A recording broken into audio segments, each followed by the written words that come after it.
પંતા જ બગાડ્યો કરે યાર પંતા નથી બગાડતી. આજે મેં કઈક સૌથી મોટી વાત નોટિસ કરી. શું નોટિસ કર્યું?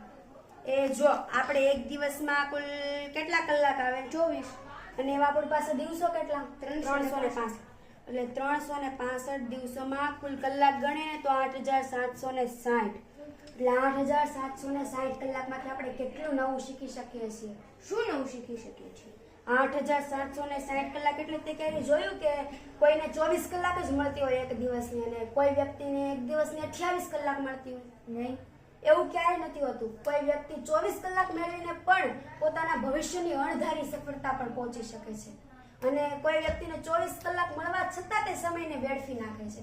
આપણે શું કરવું છે? સમયને વેડફવો છે કે સમયને નક્કી કરીને કે આપણે અણધારી સફળતા પ્રાપ્ત કરવી છે ને આપણે નક્કી કરવાનું છે. કહેવાય છે કે જે વ્યક્તિ સમયની કદર કરે ને એની જ સમય કદર કરે. હવે એ સમયનો આપણે સારી રીતે ઉપયોગ કરવો કે પછી ખરાબ રીતે ને એ આપણે નક્કી કરવાનું છે. તો તમને શું લાગે છે? કોમેન્ટ કરો અને આવા જ થોટ જાણવા માટે આ પેજને ફોલો કરો અને તમારા મિત્રોને શેર કરો. જય શ્રી કૃષ્ણ.